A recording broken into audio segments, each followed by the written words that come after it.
Hello and welcome to Kimchi Rednecks, where we cook a lot of different things because food, yes.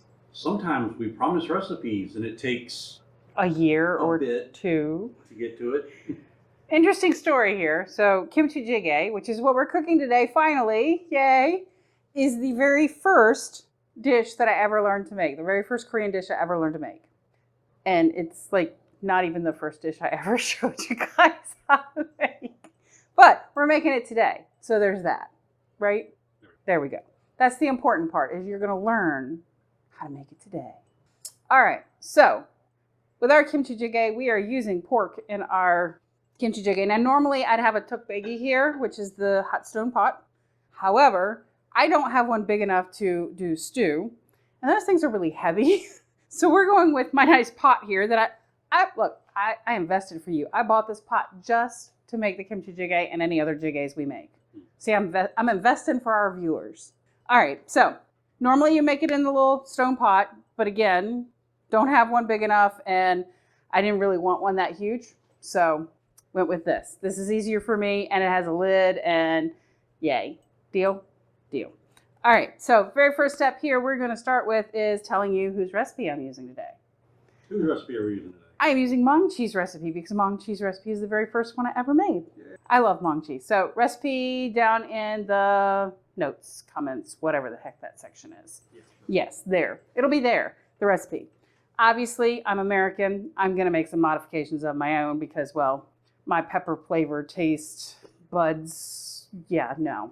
So we'll be adjusting that just a little bit. But we're going to start with the pork. So very first thing I'm going to do is turn on my nice little portable stove here. I love this thing. And now we have fire. So I'm going to put that on maybe about a medium.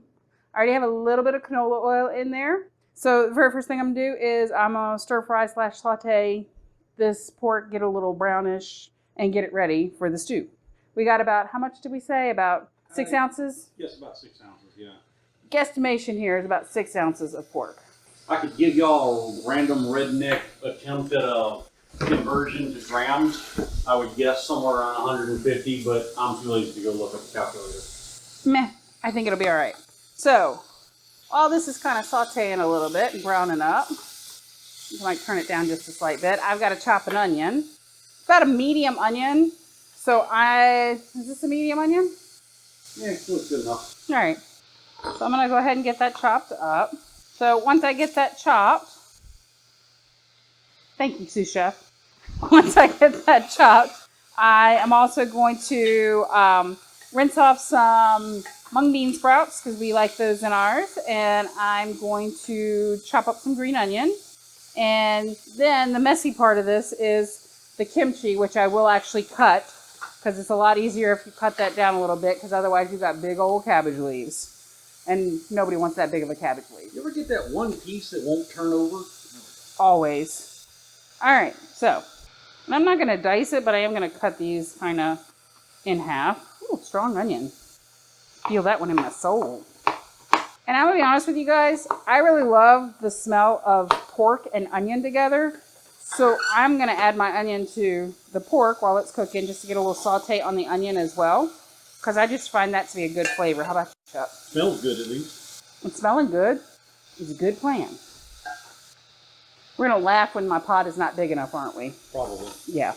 I think I'm going to be okay, though. I think. All right, so got the onion in there. I do have to have some green onions, so I'm going to... I did get big... Y'all are disappointed. I did not get Korean green onions. I really should have, but I did not have them available to me at the time, so we're going to go with what I got. So I'm probably going to use about 2. Honestly, you probably get away with 1, but onions are good for you. Now, there are some recipes that... Let me rinse this real quick. So there are some recipes that because I do a little research every once in a while, I compare and contrast with some of the favorite cooks that I have.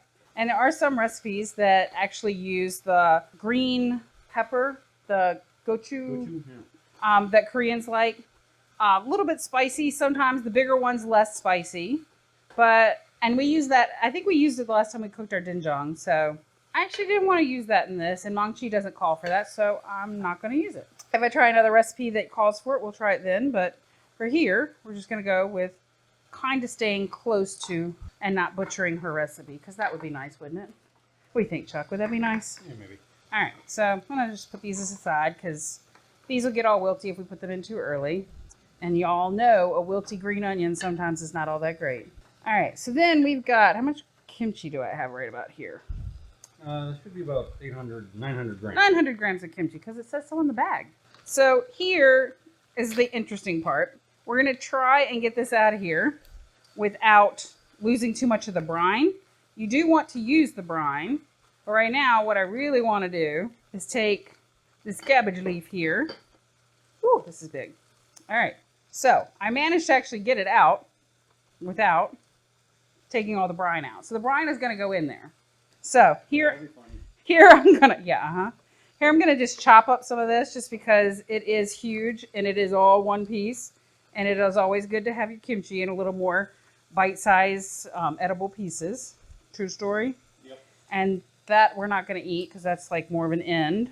So one thing I will tell you, the smell of kimchi like sauteing, we're not fans. So I long ago figured out I don't mind the smell of kimchi cooking as long as it's in like a stew Work with that. or a soup. It's not a great smell, but I can deal with it. However, the smell of fried kimchi, like directly in the pan frying, Is not his favorite. that's an assault from God. It's terrible. Something about applying direct heat to kimchi releases like the acidicness of the vinegar in it, and it just You ready to add some kimchi? Go ahead. Should I actually, no, because I don't want the fry smell. I'm going to add a little broth first, because we're not planning on. So this is 2 cups of vegetable broth. Now, typically she uses an anchovy stock, but y'all know me, we don't do no seafood. The anchovy stock is technically not bad. It's not a strong flavor. I've had it before. We've actually done it in a doenjang when Amy taught me how to make doenjang. Well, there you go. But the smell of cooking it with the anchovies and the seaweed, I'd have to make a huge batch of it so I could freeze it, and I don't want to have that much of it stuffed in my freezer. All right, that fits. Yeah, that fits. Not how much room for else. Well, we don't have much else to go. So, we're Be tight. going to add our kimchi brine. There's our brine. And then we need a teaspoon of kosher salt. I'm using coarse salt because Chuck likes that better. True story. Yeah, when you're cooking it, it's better flavor when it melts down. And then you get 2 teaspoons of sugar. I love these teaspoons, by the way, because I have one on each end. It's awesome. I think the sugar is supposed to kind of offset a little bit of the... To offset the bitter of the So here's where we come to making some decisions. Are you ready for decisions, Chuck? Sure, let's make decisions. 2 teaspoons of gochugaru and 1 tablespoon of gochujang. I'd go with the 1 tablespoon or maybe slightly less than 1 tablespoon of the gochujang. Probably go with half of whatever they say for the gochugaru. All right, so we are doing 1 teaspoon. I'm probably not going to be able to eat this. And... Do like maybe 2/3 of a... So it's supposed to be 1 tablespoon, so you want to do how much? Do like 2/3 of a tablespoon. How about there? Yeah, that's good. Does it want to come out? Sometimes with that gochujang, it just kind of sticks to everything. So you're going to want to try and get it to come off the spoon. But I don't want to bang the side of the pan because I started editing recently and I realized when I cook, I apparently bang the side of dishes and pans quite a bit to get stuff off my spoon. So I'm trying to be a nice person. And that's not a bad thing. Everybody does it like once or twice. It's just really loud. But about the 6th or 8th time you're banging the pot. I love you too. All right, so The microphone's picking up really well. in goes that. Little chunk of gochujang in the end. And then we need the sesame oil goes at the end. So that's the end. I actually might not put the mung beans in today. We've got a pretty full pot. So mung beans is not on her recipe. We just occasionally like to put it in because we like mung beans. So I might save them for something else. Maybe I'll make a mung bean pancake or something. Those are good. Yeah, we haven't tried that yet. So I will probably save that for something else. I've done the sugar, gochugaru, gochujang, done the stock, onion, the green onions. We need half a package of tofu, which I'm going to cut in just a minute after I rinse off my board. And then we cook. Can we put the lid on? You can put the lid on. We're going to cook. I'm going to clean up a little bit. That's why it cooks for a minute. So we'll see you in just a minute. Hey guys, we're going to cook this for about 10 minutes on medium high. I'm going to drizzle my sesame oil in here, and then Chuck is going to mix it in. That's going to be about a teaspoon of that. All right, so I really probably should get a bigger pot for that too. Dang, it smells like kimchi jjigae. So while we were cleaning up the kitchen a little bit, Chuck sliced up my tofu for me as well. We're going to let this cook down some before. I don't think it's going to cook down much. We're going to let it cook some before he... Smart mouth. Always a smart mouth. Always something smart to say. Yeah, gotta be. So we're going to let this cook for about 10 minutes. Then we're going to add our tofu and our green onions. In the meantime, we'll heat up some rice because I didn't use the rice cooker again. Really, got to work on the rice cooker. I have a big bag of rice. We need to cook it. Okay, rice cooker's coming. That could be in a year. But you'll get it eventually. So there's that. There's that. So cooking for 10 minutes, fixing the rice in the meantime. And then after the 10 minutes, we're on medium high. We're going to kind of stir it and just keep working it for a little bit. And then we will be back in just a minute. So as you know, every cook probably does something a little bit differently, even if you're using a recipe. Now, the first time I used her recipe, I did it exactly as she does it. However, I've been cooking this for a while, so I do this a little bit differently now, just because it's to my liking. So when she cooks it, she puts all of the seasonings in the center around the kimchi and the pork, and then she pours her anchovy stock and cooks it for 10 minutes. That's just not how I do it. I do it the way I showed you. I'm going to add my tofu now. I'm going to lay that in there. And this is a medium soft tofu, by the way. I'm feeding the dogs. He's feeding the dogs, because otherwise they might revolt. And then I'm going to add, do you want all this green onion, babe? Yeah. Okay, I'm going to add all this green onion because he said sure. He didn't even look. And then we'll put the lid back on for just a little bit. And then take this over to the sink. Yay. Yay, back to the sink. We are about done here. We've pulled it off the little stove and... You ready for the reveal? The reveal. Look at that steam. Ooh. Look at that. That looks good. I might know what I'm doing. Red, white, and green. That's a flag, isn't it? No, I think that's Christmas, baby. No, that's just red and green. Wow. Red, white, and green is probably somebody's flag. It's like Mexico or something. This has nothing to do with Mexican food, however, so... All right, so... Although it is spicy. It's very spicy. Also a little bit hard to serve. Normally, in most Korean households, everybody would just eat out of the pot, but it cools down a little easier if you separate it out into a smaller bowl. Well, that was kind of what I was looking for, was the cool down part. I'll make sure I got some green onions for you. Put that there. All right. Well, you are the kimchi jjigae expert in this household, so I think we'll have to rely on your expertise. I gotta set the camera down. I know. Such hard work to be the cameraman, isn't it? Yeah, I know. I know. Would you prefer to be behind the like on this side of the camera? No, then I have to talk too much. And we know how much you love to talk. It's too many words. So many words. There's your freshly cooked rice. Yes. Because rice bowls. No, Thank you, May. Korea. You don't get kimchi jjigae. May, you would explode. Would explode. She's like, try me. All right, let's get a little piece of tofu. And here is where I learn whether or not I over A little gochugaru. piece of kimchi. We're waiting in anticipation as you blow your food. Well, I don't want to burn off the hair off the dangling thing in the back of my throat, so... This did kind of just come off the fire. Normally I would eat this with a little bit of rice, but we're going to taste the sauce. Oh, no. So got to go straight. Oh, no. And I'm waiting to see how spicy it gets to. so am I. Not bad. Whew.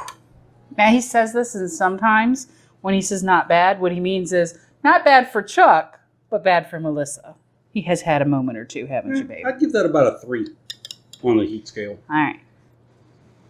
I mean, you can taste it. It's got some gochugaru in it, but it never gets to the, tingly, burny stage.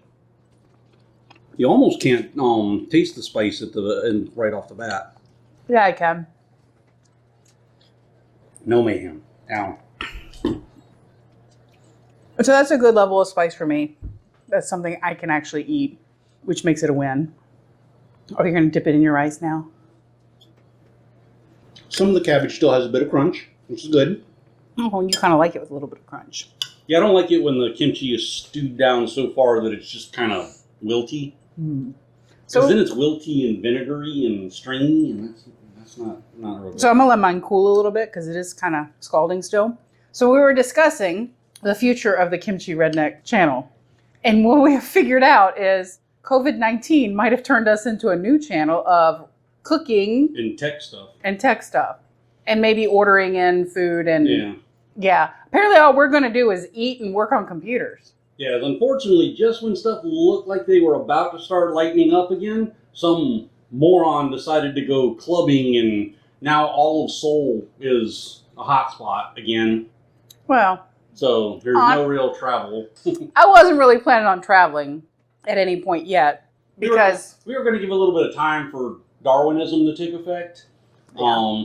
So we weren't planning on traveling anywhere anytime soon. However, but now it looks like we slid to the right. We might be hanging.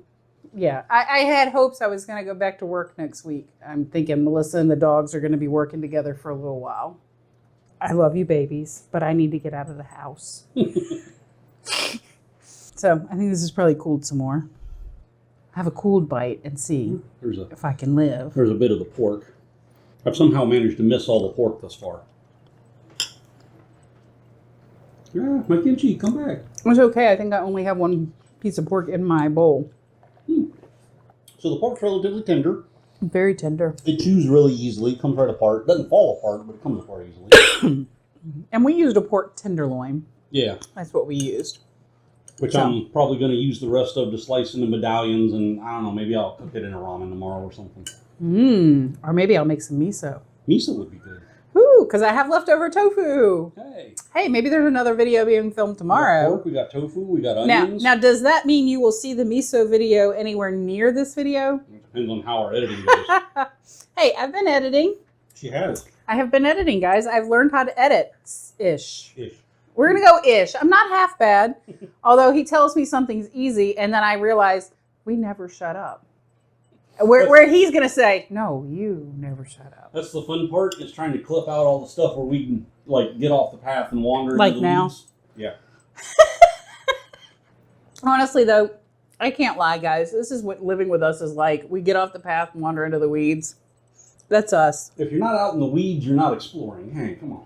And frankly, with COVID-19, that's all the exploring we're going to do. That's about the only exploring we get. Ooh, I got a spicy bit right in the back of my nose. Yeah, so I might have been slightly wrong. This might be just a little bit more spice than I can handle, but I'm probably going to dump this whole bowl of rice into here, and that might be me for the night. No, I think it was just I got a bit of that pepper flake in my sinuses. Ow. No, I got a bit. I got a bit in the back of my throat earlier, and it's still talking to me. It's saying, "What were you thinking?" All right, guys. So, kimchi jjigae. I know, and you only waited a year for the video. Nice spicy tofu kimchi pork soup. Goes good with rice. Warm you up on those nice cold winter days. Which it's not here. Don't have any more because it's spring. Here's us going to eat dinner. Y'all have fun. Like, subscribe, do the internet things.